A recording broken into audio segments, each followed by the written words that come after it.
This is Meet the Employer, one of our many webinars that's shared on our Hive, which is, if you haven't seen it already, please get yourself along to our Hive. It's a 24/7 active, interactive website that's stacked full of really cool articles and videos and information to help you in your job search journey.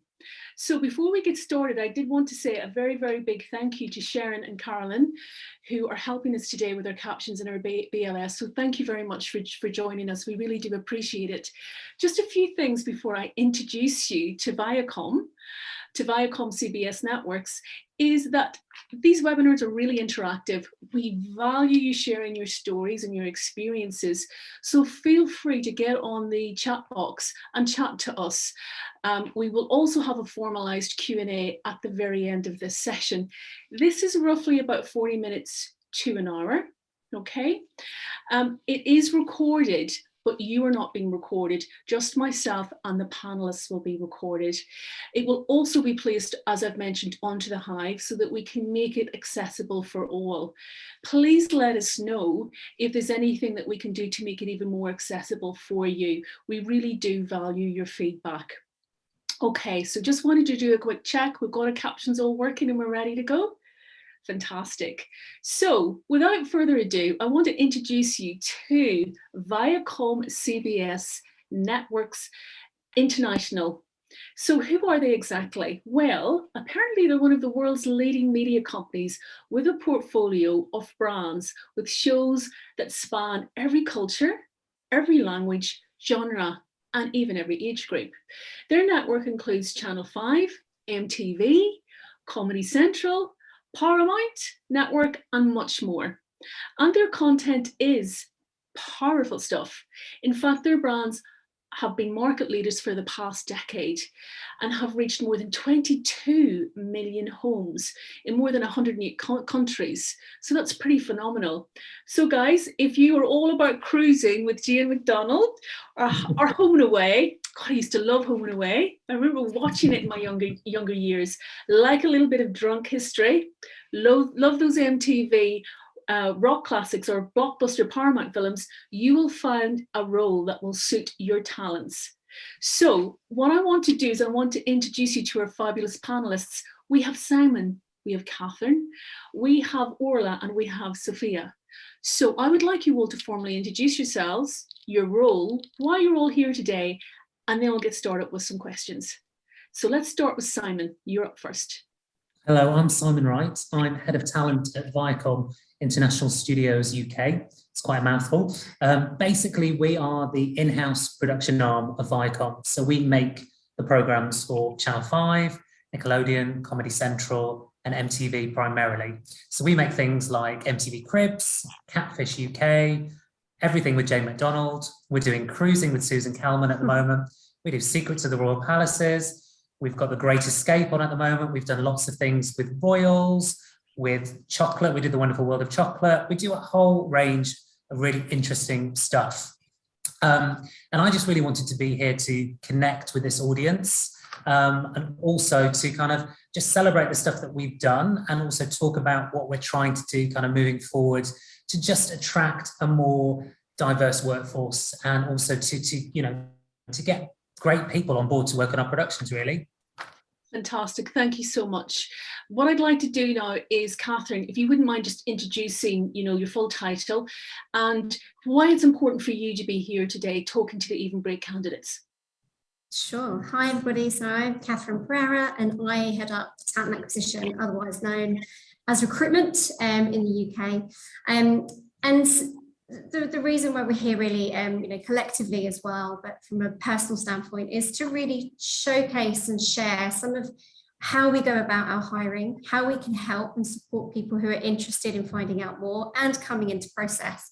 But it doesn't just stop with kind of reviewing an application. It's the whole process, end to end, starting with us and actually feeling like you have a sense of belonging with Viacom CBS. And we just wanted to really kind of bring that to life. And hopefully anyone that has any questions, we can try and answer those today as well. Well, I'm sure both myself and our fabulous Evenbreak candidates will be putting you both through your paces, so we will be able to. Okay, bring it on. Okay. Orla, you know, you're going to tell us a little bit about your story later, aren't you? But did you just want to quickly introduce yourself? Yes, so I'm Orla. I'm a development, production and editorial assistant at Viacom International Studios UK. And I'm here to kind of tell my story of being a disabled person who's working within the production company. Fantastic. We're looking forward to you sharing your story. Thank you very much. And then we also have Sophia. Sophia, did you want to quickly introduce yourself and why it's important for you to be here? And then we'll get started with some questions. Hello, I'm Sophia Lee. I'm the Manager Global Inclusion Strategies as part of the Office of Global Inclusion, which is our D&I team at Viacom CBS Networks International. And I'm here, as everybody else has said, to share a little bit more about what we're doing, particularly inside the workplace, and give you a bit of an insight. Fantastic. Thank you all for joining with us today. Okay, who am I going to pick on first? Let's see, Sophia, shall we try you? Okay, Sophia, why is hiring disabled candidates really important to your organisation? I think quite simply, it's because everything that you said in the intro, we're content creators and we need to reflect the world around us. And as a leading content company with a global reach and impact, we influence culture around the world. So we need to make sure that everything that we do represents and appeals to diverse audiences. And we're also very keen and resolute that diversity, equity and inclusion must be reflected within our content and behind the scenes too. Oh, sorry, was I going to interrupt you? I was going to ask, how do you do that? How do you make that happen? Well, I think we'll get into it a little bit more when Catherine and Simon start to talk about hiring practices, but that's a key lever. But we also have a lot of things going on inside the workplace as well to help us make sure that everybody's up to date with diversity, equity, inclusion knowledge. We've got lots of training programs. We've also got lots of ERGs, employee resource groups, and task forces that together come together to make sure that we've got a good knowledge base. I know that we're going to be speaking a little bit later about your disability community, so I really look forward to you sharing some insights about how that was set up, why it was set up, and what the benefits are and the impacts. But what I want to do is ask Sophia, Orla, how well is this culture embedded into Viacom CBS already? Tell us more about your culture. Well, I'll pick up first, then Orla, please cut in whenever. We're not perfect, we're on a journey, but in order to embed, we have to invest first, and that's what we've really spent the past year in particular doing. We've been working through our disability action plan across the year, across the whole business, and that sets out some achievable goals. And we've endeavoured to ensure that nothing for us without us is respected and represented by hiring Samantha Renk as our disability lead. And we're also trying to listen and partner with community and campaign groups such as Deaf and Disabled People in TV, Media Trust, Valuable 500, and of course yourself, Evenbreak.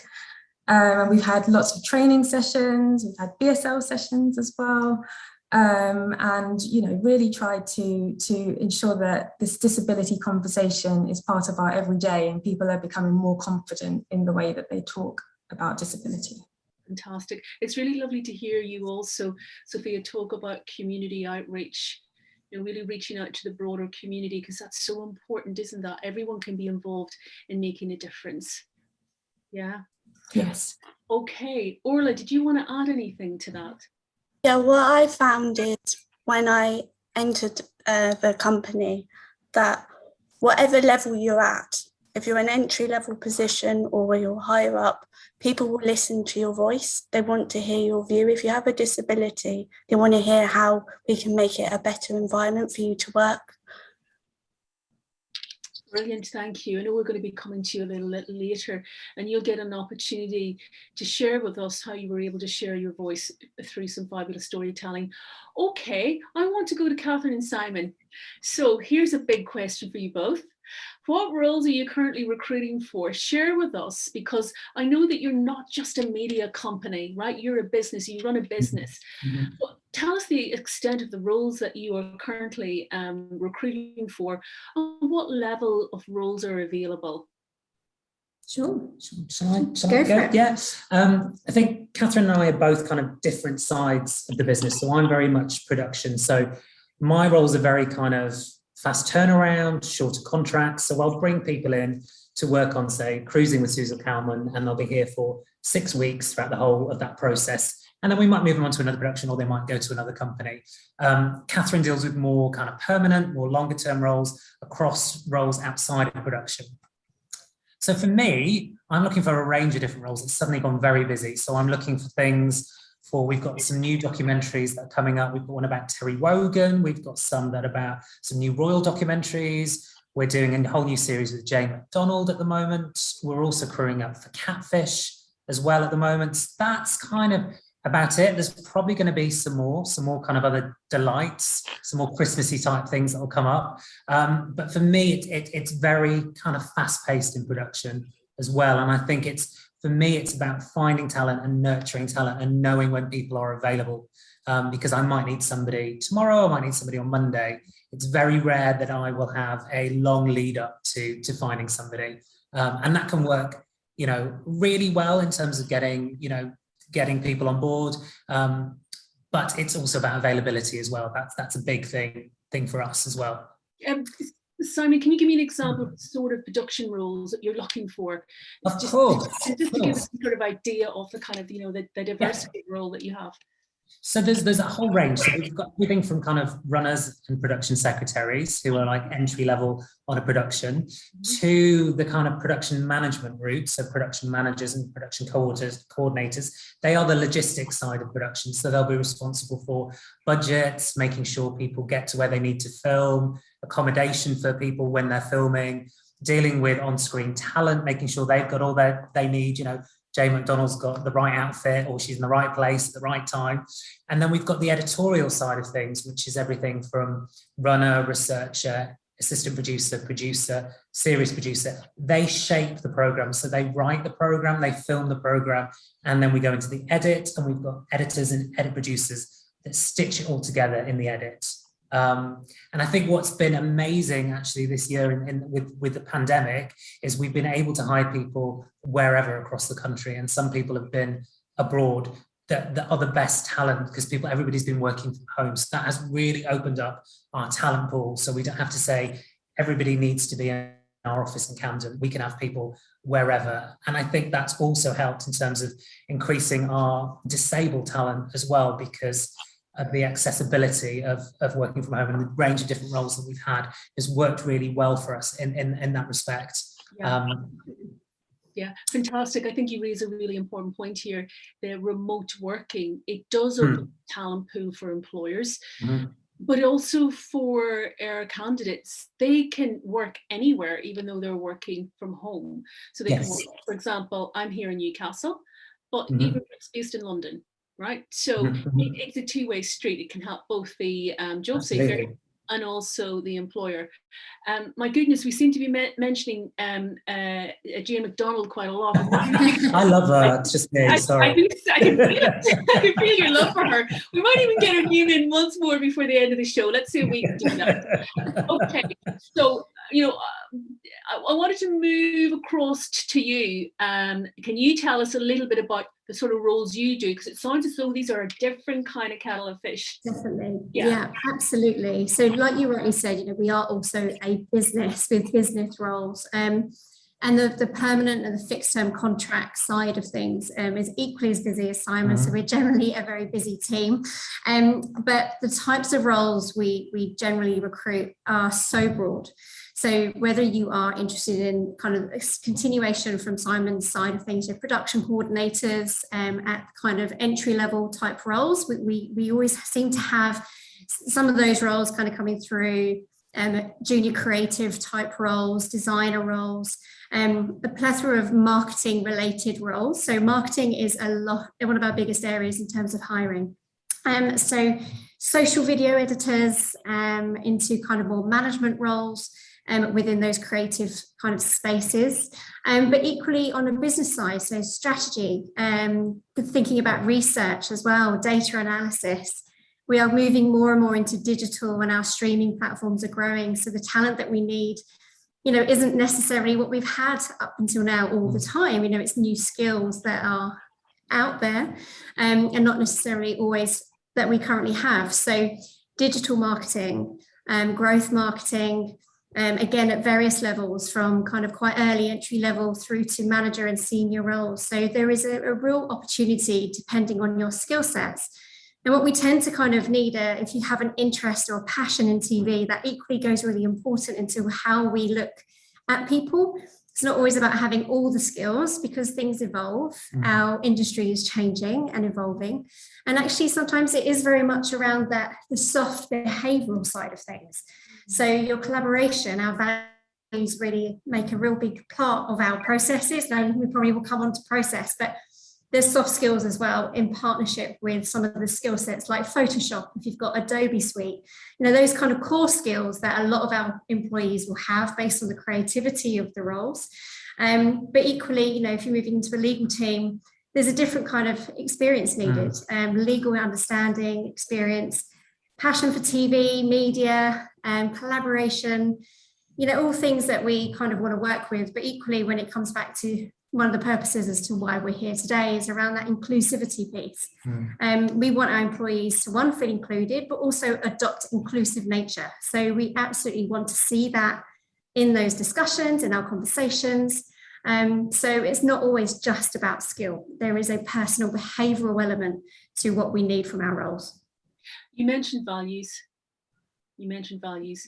Tell me what your values are. Share it with our participants, because this is interesting. As coaches, we really do talk to our candidates about values, understanding your value. What's your value? What are your skills and strengths? But also, what are your personal values? And if it can make and align with an employer, then it just means you're going to be a little bit more happier in your workplace, because you're both on the same trajectory, the same sort of value mission. So, Kat, I want you to share with us what those values are. Absolutely, very happy to. So we have 3, but there's 2 per one. So I'll explain. It makes sense. It does make sense. Optimism and determination. So pretty self-explanatory. People that have that eagerness to drive forward, but optimism to kind of work through change as well. We are an evolving industry, so really coming together and pushing through those boundaries and barriers to push forward and make things positive. Inclusivity and collaboration, I kind of mentioned that, but core skills that we want people to have regardless of the role, whether it's entry level through to senior vice president, executive director, whatever it may be. But that inclusivity and really driving teamwork and collaboration and sharing of thought is absolutely core. Agility and adaptability is our third. So again, coming back to that change piece, but it's on so many different levels. Not just from a business change, but internal change. How do we continuously drive improvement? And Sophia said at the beginning, we are not perfect. We are on a journey, and we're looking to continuously drive improvement and improve everything, but specifically about today, about our inclusivity. So, that is so much encompassed in our values already from the core. These are very creative values. These are very creative values, and the thing that I'm hearing here is inclusivity. Collaboration is about being inclusive, isn't it? Working together, determination, self-determination, the desire to kind of drive things forward as part of a team or crew. So thank you very much for sharing those values with us. They seem very, very exciting. I'm gonna ask you both now. I'm gonna stay with you both. How does the recruitment process? Because you talked about process earlier. We know how important process is from an employer perspective to get right, because of the diversity of disability that there is. Recruitment processes might suit one particular candidate, but it might be a barrier for another. So I'm really keen to know about your recruitment processes. How do they differ? Because it may be for certain roles. There may be some roles where you have assessments. and other Mhm. roles that do not. So Yeah. can you step us through, please, your recruitment process across, I suppose, a number of different role types? Yeah. I'll start off, and then I know you'll probably have slightly varied, obviously, because the pace is so different in Simon as well. So in terms of kind of a bit of a step-by-step, so we advertise our roles, which all go through an inclusive wording process at the start. So we always check that actually we are going to be as inclusive in our wording and approach as best as possible. In terms of our outreach, and you've mentioned before, in terms of community outreach and engagement, so we really value our partners. We spent a lot of time this year making sure that our outreach is where it needs to be, where we would like it to be, and leveraging those partnerships to engage with diverse talent. So we would then obviously advertise those opportunities. So when it comes then into process, those adverts that we create, and again, we've worked with Evenbreak on this, but we promote the Hive as one of the tools for support, because we absolutely value that. We want to really make it obvious to people that there is a very quick way to seek support if they have any issues with the application itself or the advert that they're reading, but kind of to help them manage the process as well. So we've updated our website to make sure that actually we already have that documented, and the website is accessible as well. So again, we've made that choice consciously this year to make sure that it's as accessible to all as possible. But just so that people feel better prepared. And I think that's some of the information that we've been fed back on in terms of how can we better support everybody as much as possible, basically. And sharing that information first off, making it really clear on the process ahead of time, but having real live contactable people or ways of outreaching to seek further information, and also encouraging where needed to kind of voice if there is any additional support. So we always engage. Our processes are normally 2 stages. First stage being an interview, which at the moment we're doing all virtually. So we don't want to actually change that at this point. We're not looking to go back to face-to-face. So again, making sure that people can be accessible from home or wherever they are in the country, but doing the virtual interviews, and then a second stage interview would be still at this point a virtual interview for sure, and we would continue to accommodate that if that's best served for everybody at that time. And assessments only really come into play for certain areas. So we do assessments for entry-level campaigns as an example. So we had that this year. But again, all of the assessments were adaptable. So anybody that was able to or happy to share that they needed reasonable adjustment or any adjustment, we absolutely actually catered for everybody that had those requests.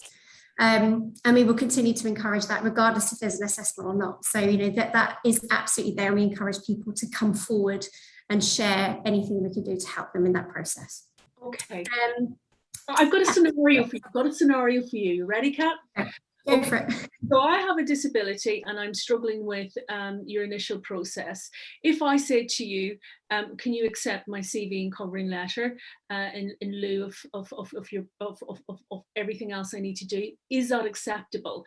Can I say that? Can I ask for that? How flexible are you in adapting to my particular need? Absolutely. If for whatever reason the website, etc., is too much and you want to still be considered and you know that there's a role, or if you want to even have a chat about, is there a role? Our team are here to absolutely, have that conversation in any form that works, whether it's a phone call, an email, whatever it is. So we can absolutely have that discussion away from kind of a formal application process. What I would caveat with, though, is obviously we're very mindful of GDPR. So we will obviously support with all of that. And there's other ways around kind of the GDPR thing that we would support. But outside of that caveat, we would absolutely have a discussion and then, you know, hopefully open a window or a door to discuss how we can help them feel confident in their application. But we would love to have those conversations, and that's part why we're here today, really, is to say that we want to hear from you if you have any challenges or worries. And equally, we ask feedback from all of our candidates. We want to hear from anyone that's actually gone through a process with us, no matter at what point it starts or finishes, so that we can learn from that. And either myself or someone within the corporate HR team is happy to have a follow-up conversation. So it's really confidential if there is any challenges. Fortunately, to date, touch wood, we haven't had any, but at the same time, we want to make sure that continues, Of course. and open up those doors, like I say, you know, to make sure communication is there and accessible. Okay, so I've made the application. Somehow I've managed to get through the interview. I've been accepted the job with Viacom. What about your onboarding? What if I might still need some accommodations in my job throughout my time? How does that work? Tell us a little bit about that. It's really good. And again, you know, we are always learning is what I would say. We have a lot of risk assessment that we've already been doing. And I know Sophia is very much involved in kind of looking into that as well as part of the OGI. But, you know, there are different needs and everyone is different that has a need. So there's not one solution for all. So we absolutely go out of our way to really try and accommodate. And there's been times where we've been, okay, well, how do we do this? But then we go and seek support. We go to externals, we see what we can do internals, and we manage expectations. And I think that's the best way that we can keep someone up to date, but also encourage that we are doing what we can to support. You know, we don't have the final solution, and you know, we haven't employed everyone that we will continue to employ. So we will continue to evolve. Yeah, is what I would say. Great, this is great. Thank you for sharing this. This is really insightful. We have a question. Can I pose it? I think it may be relevant to you both. Okay, this is from Lee. Thank you, Lee. Do I need to have qualifications in certain areas? Do I need to have studied media production in order to be successful? If I haven't studied at university level, will this hinder my application? I would say no. I don't think you need a degree in media production from the production side of things. I think you need a passion about television, and I think you need to demonstrate that you want to work in television and why you want to work in television. I think as well, when we're looking for people, sometimes it's about what stories those people can bring, what connections do those people have to certain groups that will help tell their stories in our documentaries, for example. There's loads and loads of transferable skills as well within TV production as well. A lot of it is about being super organized, having strong admin skills, being quite creative and logistical, being able to kind of deal with kind of shifting deadlines and deal with different kind of tasks being kind of thrown at you, not literally thrown at you, but kind of metaphorically thrown at you. So being able to be kind of adaptable, I think that's really, really important. And I think it's also, you know, for example, this morning we just interviewed somebody, a deaf candidate for our catfish show, and she came on board with loads of examples of catfishing within the deaf and disabled community, loads of different things like that, which is so important to that program because that automatically gives us, you know, 10 new story ideas which we can then use. And her background wasn't, she didn't have a media degree, she didn't have a whole lot of media experience, but what she brought was some good solid examples of things that we could actually potentially get onto the production and get onto the TV. And it's sometimes just thinking maybe outside that box about, well, what am I passionate about? What are my transferable skills? You know, it could be that you might, you know, speak another language. It could be that you might have a passion about something that you think is quite inconsequential, but if we're making a program about that subject, or we need access to, you know, whatever that is, whether that's, I can't think of anything, but, you know, painting or history or, you know, animals or whatever, and you've got that knowledge, that can be super helpful for us. Does that make sense? Absolutely. You touch on this whole area of transferable skills. We may work in different industries or sectors. Even the skills that we're developing just through our everyday living, through taking a course, through volunteering, it's all very relevant. It's how candidates are able to articulate those transferable skills. Simon, I've got to stay with you for a little second longer. You talked about creative skills. You talked about creativity. Can you define for me, hopefully this is not a tricky one, what is creativity? What are we talking about when we talk to creative skill sets? I think it's about having ideas that can translate well onto camera. And they may not necessarily be totally obvious ideas. It's also being able to critically look at what's on TV and think about how you can improve that. So, you know, also thinking about what stories aren't being told? What are we not seeing on TV? Why is that important? Why is that important now? Who's the audience to watch this? Why have we not seen, you know, how, and if we're looking at disability, how is disability represented on screen? Is it good enough? I don't think it is. But do you know what I mean? What other stories can we be saying? What kind of ideas have you got? What connections have you got to certain communities that have really interesting, good stories that we can then tell? And I think it's also about being flexible as well. So you know, and not being too rigid in your ideas. So you might think this is a great idea, I want to make this, but somebody might go, well, what about this? Or actually, that's not right now, but what about this? And you know, and Orla's been doing some development for us at the moment, just to throw you in there, Orla. So I'm sure you can talk about that later. But it's a kind of a weird thing, isn't it? It's just kind of you kind of looking at, you know, what works, what's popular, what's an anniversary of something, how do we make it, you know? And it's about just having that kind of freedom of thought, I think, to just kind of be a bit flexible. Did that make sense? And kind of go with it.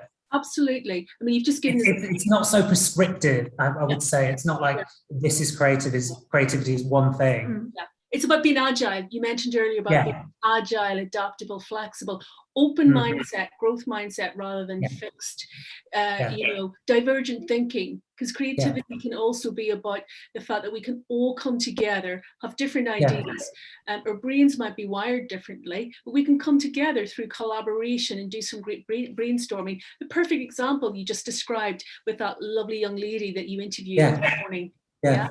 And I think that's really important as well within the teams that we work in, and I'm sure Kat will agree with me, is that if you have a team where everybody is the same, they're all from the same background, they all think the same, you're going to get the same kind of output. Do you know what I mean? And everything is going to go ahead and it's not going to be questioned.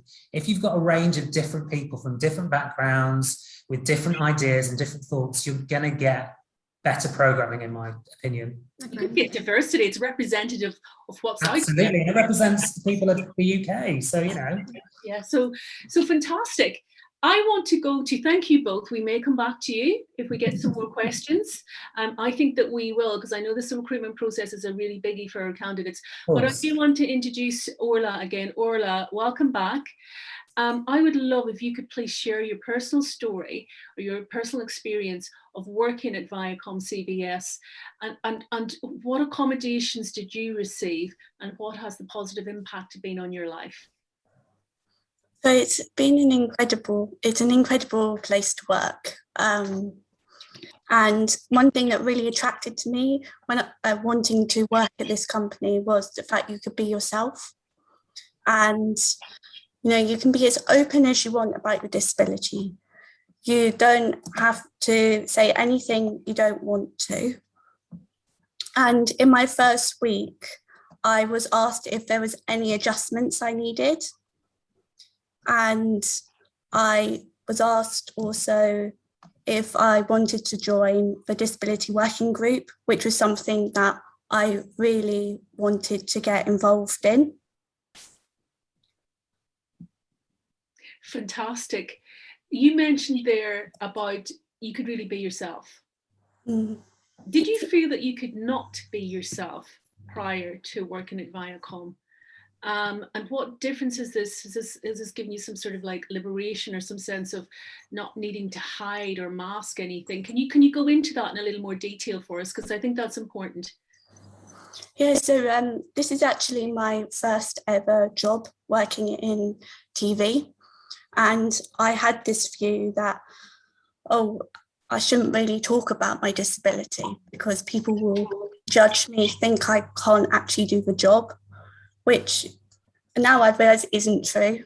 Working at this company has been incredible because you are able to just be yourself. You can talk about your disability and give a view of how we can make the show's different. I've been working in development, as Simon said, and I've been able to give some views on how we can make the shows appeal to people with disabilities. It's just the simple things of having a person with a disability within the show. It doesn't have to be about disability. That doesn't have to be the main thing.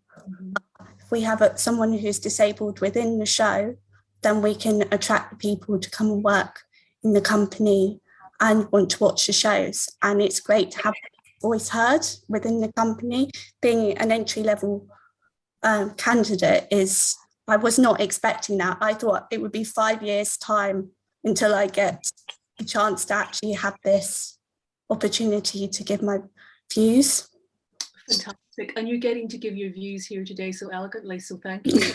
Can you share with us a little bit about the accommodations? What you know, you can share with us your disability or condition if you like, you don't have to.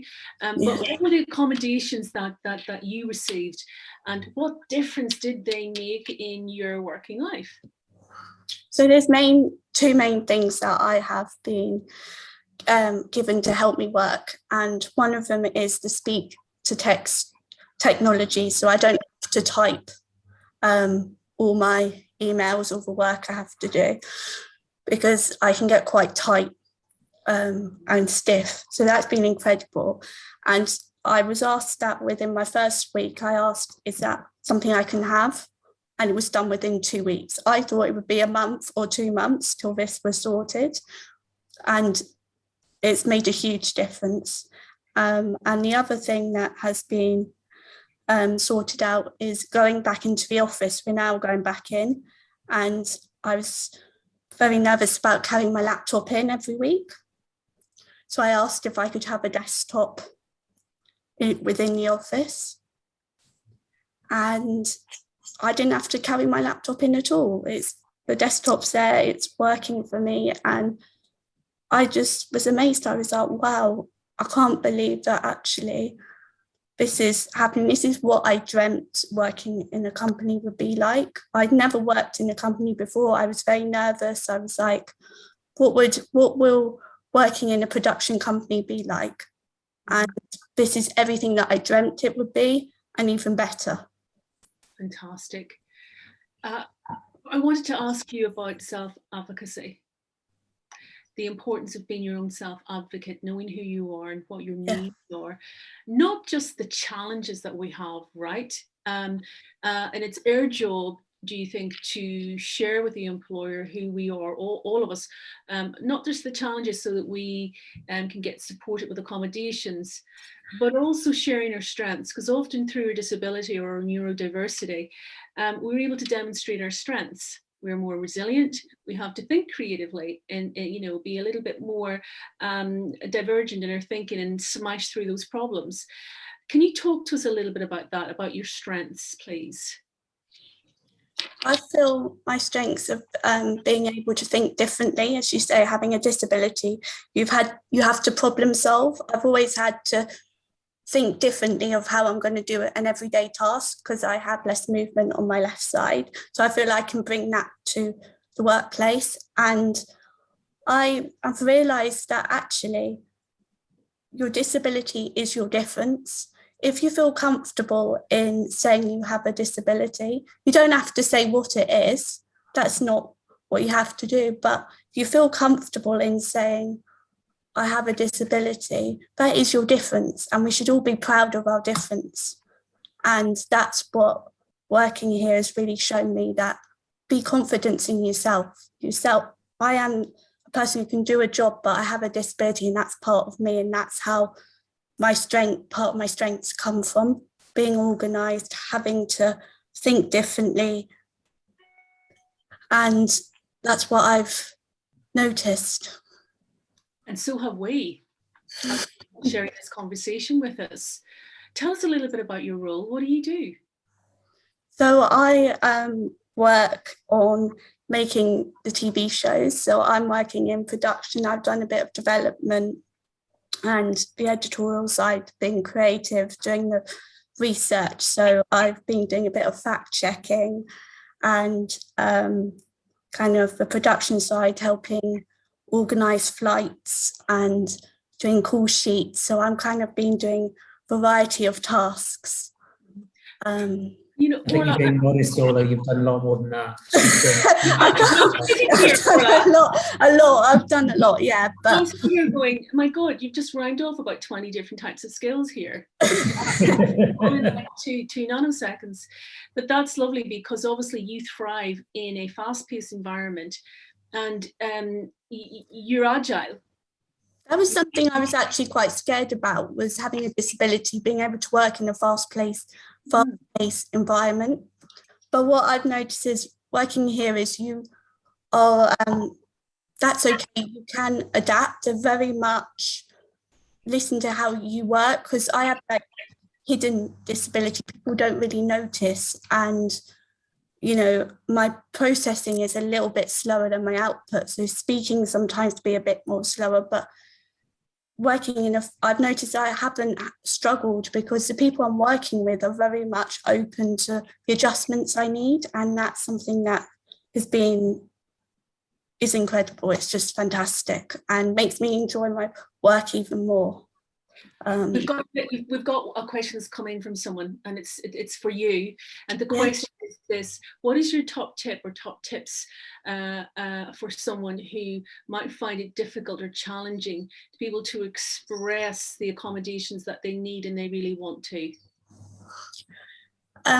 Top tips. I was really nervous to start with when I first came into the company, but my top tip is to really build the confidence to get to know the people around you, get to know your manager, because I didn't do it straight. I didn't feel comfortable going, I need an adjustment for this, because I was too nervous getting to know people's names. I wanted to make a good impression. I was delighted to be offered the job, so make that connection, and then you'll feel comfortable.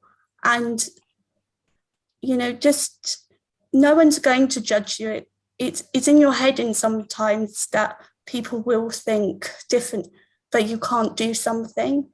Just don't put too much pressure on yourself to do it straight away as well, but don't leave it too late, because you know, you might come across a stumbling point then that you needed something, and that I have done that in the past, and that can then make you feel uncomfortable and the other person. So just feel comfortable and know that no one will judge you. And yeah, people aren't supposed to. If they do, then that's the other person's fault. It's not yours. So yeah, I mean, it's a two-way street, isn't it, Orla? Yeah. It's important for us to be able to share who we are, all of us. We want to thrive in our world of work, so we got to know what accommodations to ask for, but equally the employer has a responsibility to get to know you, understand you, how might you like to be managed, what are your strengths, what are your challenges. And so when both can come together, I mean, great things can happen, right? Just you know, you're a brilliant example of that. Yeah, and it can be nerve-wracking. I know how nerve-wracking it can feel, but just know that it's part of you. And if you can start feeling more confident in yourself and knowing that that is part of you, and that you can do the job brilliantly, but you might just need an adjustment or do something a bit differently, that's okay. But get to know the people around you, because the more I'm someone, if people know that I have a disability and I need this, I feel more comfortable doing my work, and I feel I can be the best. So if you hide it in some way, sometimes that might feel more uncomfortable, but it's up to each person really. But just get to know your manager, because your manager, when you're working place, is the person that you need to go to if you need anything. So if you feel comfortable with them knowing about it, not everyone else in the company needs to know. You don't have to say I have a disability, but if your manager knows, I think that's a good thing. That would be my top tip, to kind of tell your manager that you have a disability. And you don't have to tell the exact, you know, the name of it or everything about it, because some people might have more than one disability. But just feel comfortable to tell your manager, I have a disability and I might need adjustments down the line, or these are the adjustments I might need. Thank you so much for sharing that with us. I've got to move on now. I've got to come back to Kat and Simon. How do you currently support disabled candidates who are applying for jobs, and what plans do you have to improve this further, please? Do you want to go? Should I? Do you want to go? Yeah. So I mentioned a few things, but I think it is really an important one, and you know, we are doing some things, and we want to continue improving. So it's definitely not a finished project by no means. So some of the things that we do, as I've mentioned, you know, we make sure that our opportunities are as accessible to all, with kind of technology and on our website and the refresh, but also the information that we're sharing so that it's really clear up front.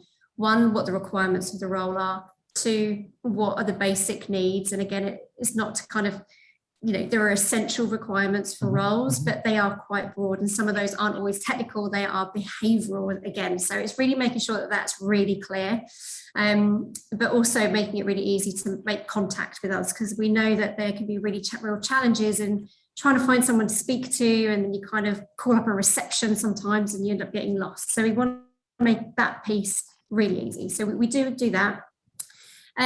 We do have partnerships. So one thing that we did, Evenbreak was one of our partnerships that we did this with, but we did kind of like a mini audit as well. So we actually got external people to kind of test our processes, test the application. We've sought feedback from candidates, we've sought feedback from people who have joined us, and that is continuously happening. So whilst we've started that is something that now is maintained in terms of us being able to identify where we need to improve. So we really do go and outreach, I think, is one of the biggest things. What do people need? How can we make that more obvious? Are there self-sufficient tools? Like Orla mentioned, it can be really daunting going to somebody to ask for information. So how can we make things accessible without you having to dig deep or ask a shed load of people? So there's definitely things that we're considering and putting in place and still evolving to make all of those kind of contact points really accessible for all, regardless of the step that you're in, whether that's pre-application, application, interviewing, offer, onboarding, 10 years in role, whatever it may be. Exactly. Everyone needs to have that accessibility at any point of their career with us. So yeah, is there anything you would add? I was just going to say as well, I think particularly over this past 2 years, there's been lots of groups that have been formed, like Deaf and Disabled in TV, which Sophia mentioned earlier, and there's a neurodiversity group in TV, and they've been really, really valuable to me in terms of advertising, in terms of connecting with people, in terms of, researching about what's working, what's not working, and it's been really, really essential for me to kind of connect with those groups. So we do all the other stuff, but I think for me, it's a first point of call, I think, to ensure that we advertise in all those places and that we have a relationship with those groups and other groups as well. We're open to, doing more stuff with Evenbreak and various other things, but it's having that open conversation, I think, is really important. Absolutely. You've got to go where those job seekers are. Right, absolutely. You go to spaces that they live and work and play in. Absolutely. Otherwise, how do you meet in the middle? So that's really interesting. Thank you, Sophia. Are you still there? We're back. Sophia. Sophia, thank you so much for your patience. This is a really, really big question I'm going to ask you. I'm really keen to find out more about your disability community at Viacom CBS. We know that you started this disability community. What would you like to see with this community in terms of its future vision? I think, first of all, could we just start with you explaining what the disability community is within your organisation, why it started, what its impact is, and then what your future vision for it is? I'm sorry, I've asked you about 5 questions in one. It's fine. No problem. So we have a disability working group, which is our disability community. And it started because we were having odd conversations here and there with lots of different people, both in the UK and in other territories as well. So we wanted to bring everybody together so that everyone who has the same shared vision and goal could come together and work towards that goal. And I would say ultimately, we hope that this group will turn into an employee resource group. So at Viacom CBS, globally, we've got 8 employee resource groups, and they provide a forum for employees to flourish personally and professionally, whilst also offering direct business support. And that's the important part, I think. They're all employee-led. So the disability working group, even though it's not a proper ERG yet, we're on our way. It's full of passionate employees, including Orla. And they come to the table and raise issues, debate issues, but then they're also providing support to different business functions such as HR and facilities, especially as we return to work. They were involved in lots of those conversations. So it's just been a really great journey. We're hoping to move towards the ERG status next year, but fingers crossed. One thing I should probably add, the disability working groups made up of different types of groups within it. One of those is the ability ambassadors, and I think that might be an answer to one of your other questions that you had as well, in terms of where can people go for help, if they want to talk about what they need. We're hoping that this group will be a group of peer-to-peer connectors, and they'll be able to sit down and talk to somebody. Sometimes nice to just talk to somebody on your level, or not your manager, and they'll be able to point people into the right directions as to where they could get help. So that's one part of the disability working group. This is a very collaborative process. I'm quite taken by the fact that your disability community groups really do have power and influence within the business, because they're part of the conversation. They come up with the ideas and the suggestions that can be driven right through the business. And that means that everyone's working cohesively and collaboratively together, right? And Yes. that voice is heard. Yes, it is. You said there were 8 groups. Yes, 8 different employer resource groups covering different characteristics and demographics. Lots. Do those groups ever get together as one big massive group, or are they all spread all over the globe? We do encourage collaborations. They do work together on different projects, initiatives and events as well, which is great to see everybody working together, because we're all not just one thing. So yes. It's see that intersectionality. Yeah, absolutely. Okay, what's your vision for this community group? I think ultimately it's for them to be able to continue making a difference in terms of providing business support and helping the business to become more disability confident, I think. And again, it's just good for people to know that they're not alone. I think that's the main thing. Catherine talked earlier about inclusivity and collaboration. We just want everybody to know that they're part of a team, part of a wider vision and mission, and they're not alone. It's a beautiful quote that one of you came up with earlier. Can you remember? There was a fabulous quote that you mentioned, something about with us, without us. Oh, nothing for us without us. Not our quote. It's a part of something that Samantha brought up from the disability community. But yes, we're very much trying to walk in that thinking. Make sure that nothing's being done without people who are affected. Absolutely, it's so important. Okay, I've got one final question for all of you. Are you ready? Okay, what are some of the ways that Viacom CBS is working to become a much more inclusive workplace? I'm going to go round the room. I'm going to start with Sophia. I say, there are lots of things. I could talk for a whole panel. My job. But one thing I'd say that I think is very important to highlight is that our leadership really care. And are really invested in diversity, equity and inclusion. And in the UK, we've got an inclusion board, which is formed of the senior management team and the ERG leaders. So if we get this disability ERG, we'll have someone right at the table with the CEO of the company, and we can just make so many more changes. Fantastic, thank you. Okay, Orla. What are some of the ways that you feel Viacom CBS, and you might even be able to bring in your personal story here again, is supporting or is becoming a much more, developing a much more inclusive workplace from your experience? What have you seen?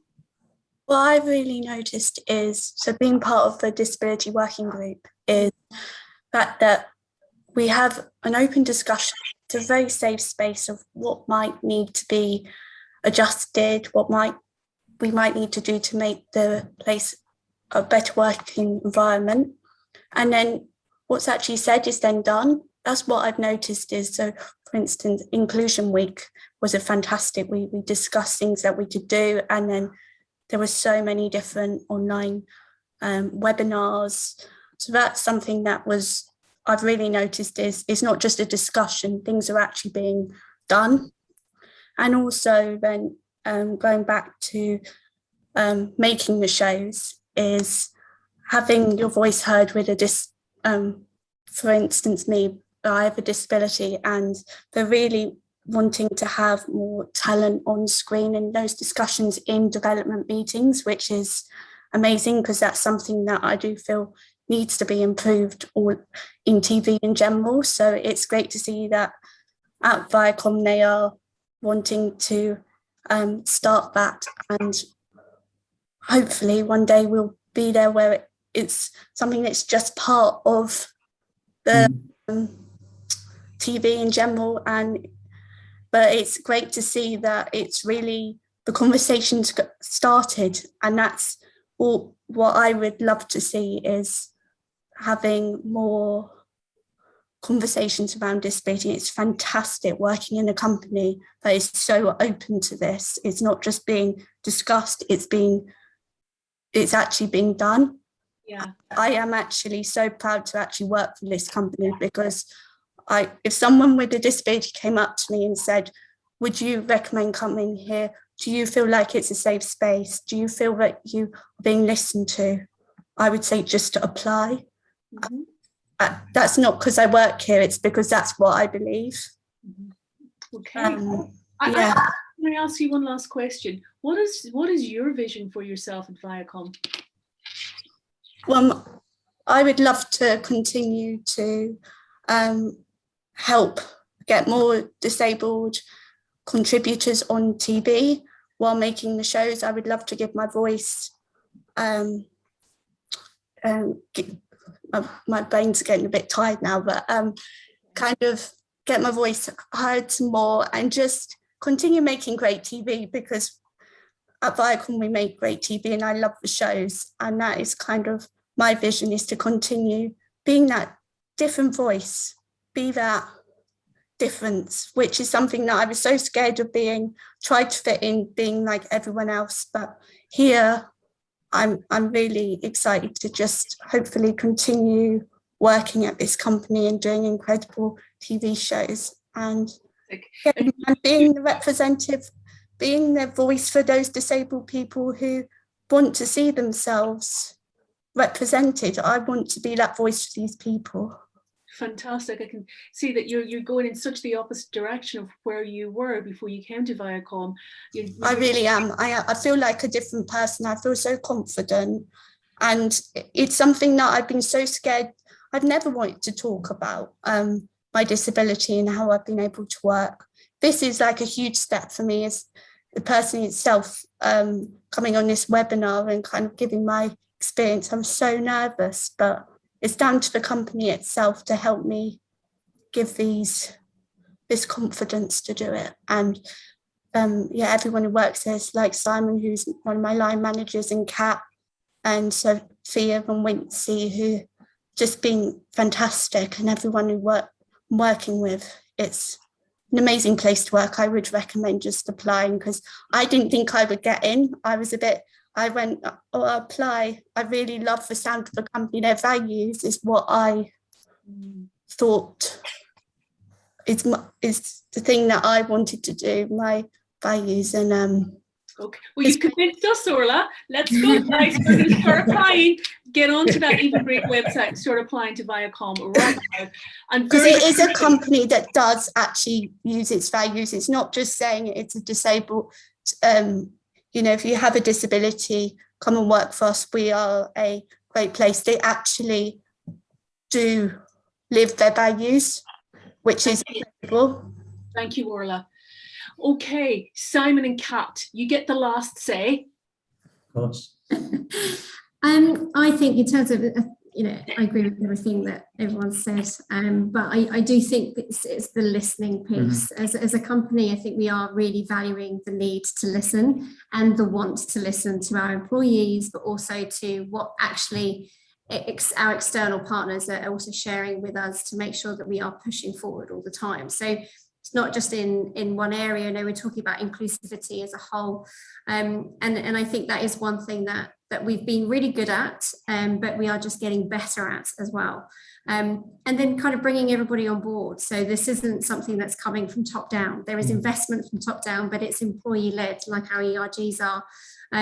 We want our employees to really feel feel like it's an authentic message, but it's also actionable and it's live and it means something, like Orla's mentioned as well. You know, we do really want to live by what we are and not just have like a lip service. You know, yes, it looks pretty on paper. That doesn't work, and that's not what we're interested in. It's the authenticity of what we're trying to deliver. Totally, Can I just go in there? So, don't we just, at 3 o'clock on the dot, when we were supposed to finish, someone wants to ask a question. Can I ask? Very quickly, and I'm Simon, going to get you to answer it. During the application process, if you don't feel like declaring you have a disability, will this go against a candidate during that process or during the interview or during their employment phase if it does eventually come out that they have a disability? So this is individuals feeling, you know, is it okay if we don't declare it straight up? And we I guess that's that individual's choice, to be honest with you. Do you know what I mean? And if, you know, and also sometimes things happen during a process, do you know what I mean? And I think it's also reflecting what Orla was saying about when you feel comfortable. I think there's some practical elements there about we need to be aware so you have the right equipment to do your job properly. Do you know what I mean? Depending on what it is, but that's an individual choice whether they want to do that. And if they 3 months in the job, they say, actually, this is me and this is what I need, that's absolutely fine. We can cater for that. There's not a get out of the building kind of, you know, mentality. That's your individual choice. So we'd like you to feel comfortable enough to say that, but then I also understand and reflect that, you know, that might not be for everybody as well. And I think what's also useful as well, just echoing what Sophia was saying, things like the ability ambassadors are also a really good way for people to talk to people without necessarily telling the people that they are directly managed by. So one thing that we do with all our freelancers, we've got a little bit on their booking confirmation forms where they can contact the ability ambassadors if they have any additional requirements that they may not want to tell the person that's managing them. So there's another route there as well if they need to, which could remain confidential, if that makes sense, you know. So that was a really waffly answer. No, I just wanted to say this was a really lovely journey. I want to thank you all, Simon, Kat, Sophia and Orla, for sharing your experiences and your insights to our candidates today. We really do value it. You know, so if anyone is interested in applying to Viacom, go straight on to the Evenbreak job site, right? Because you'll find a whole plethora of jobs on there at the moment. Again, thank you very much to all of our panelists for joining me today. We're gonna shoot off now. So for everyone else, thank you very much for coming along and asking those fabulous questions. Again, don't forget to check out our Hive because we've got lots of other future events coming up as well. Thank you all very much for joining me today. Rosa, if I could just quickly jump on, and I apologies for everyone. My name is Paramount. I'm one of the account managers at Evenbreak. We do have one really important question in the chat, which, if people don't mind, I think would be really, really valuable to answer. It's from Ben, who's really interested in applying to Viacom, but feels that all the roles in his sector or in his area are too senior for him. So what advice do you give to people like Ben that want to apply to Viacom to get that experience, or who don't feel they meet that seniority criteria? Sure. It's a really good question. And obviously there's always different roles coming live. So I think that the instant reaction answer that I have is you can sign up for alerts. So if you do want to be kept in the loop of what might be coming up, then that is one real easy way where actually you get notified if there's opportunities. But the other thing in terms of kind of your own development, if there are areas where you feel they are more senior, is one, actually ask yourself, do you think it is too senior, or do you think you could deliver in that role? I appreciate if there's a big gap, then you may need more development.